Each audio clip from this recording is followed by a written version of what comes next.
Hi, welcome back. We are reading through the Bible, and today we are in Galatians chapter 2, which is written by Paul. Let's get started. Then, after 14 years, I went up again to Jerusalem with Barnabas, and also took Titus with me.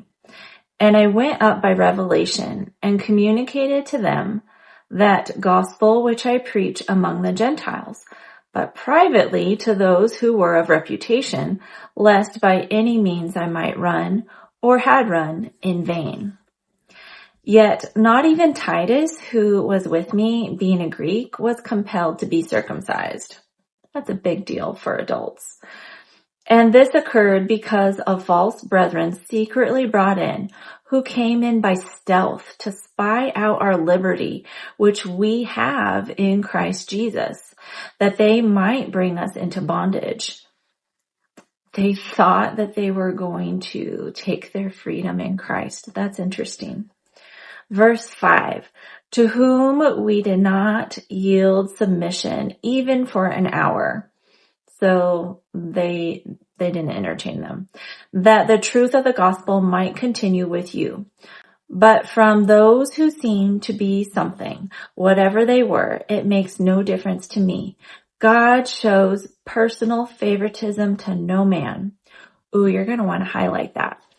These highlighters are smooth. It's like a very smooth wax. It's not like a crayon. It's not like a highlighter. It doesn't bleed through the paper. I'll link them below. Back to verse 6b.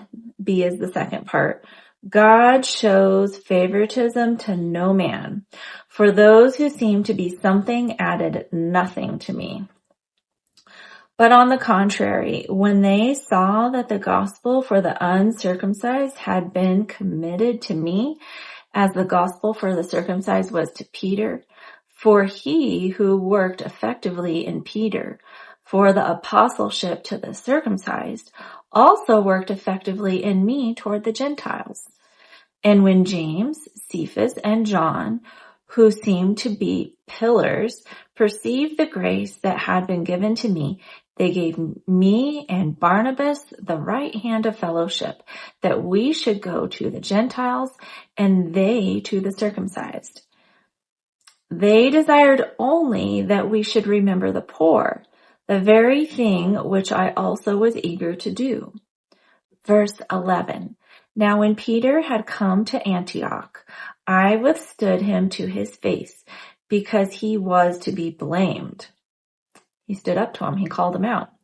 For before certain men came from James, he would eat with the Gentiles. But when they came, he withdrew and separated himself, fearing those who were of the circumcision. Verse 13.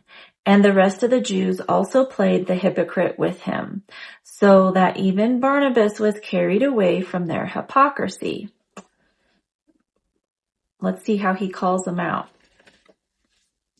But when I saw that they were not straightforward about the truth of the gospel, I said to Peter before them all, he didn't even do it in private, if you, being a Jew, live in the matter of Gentiles and not as the Jews, why do you compel Gentiles to live as Jews? Good question. We who are Jews by nature and not sinners of the Gentiles. Verse 16, knowing that a man is not justified by the works of the law, but by faith in Jesus Christ. Okay, you're going to want to highlight this one also. Verse 16, knowing that a man is not justified by the works of the law, but by faith in Jesus Christ. You cannot work for it. You cannot be justified by following the law. Even we have believed in Christ Jesus, that we might be justified by faith in Christ. Have you heard the song In Christ Alone? I'll link it below. And not by the works of the law, for by the works of the law no flesh shall be justified. Verse 17. But if, while we seek to be justified by Christ, we ourselves also are found sinners. Is Christ therefore a minister of sin? Certainly not. For if I build again those things which I destroyed, I make myself a transgressor. For I, through the law, died to the law, that I might live to God. You might want to highlight that one also. Oh, guys, verse 20 has a prophecy star in my Bible, and it's filled in. That means God said it would happen, and it already has been fulfilled.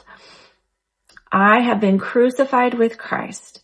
It is no longer I who live, but Christ lives in me.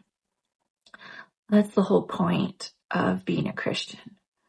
And the life which I now live in the flesh, I live by faith in the Son of God, who loved me and gave himself for me.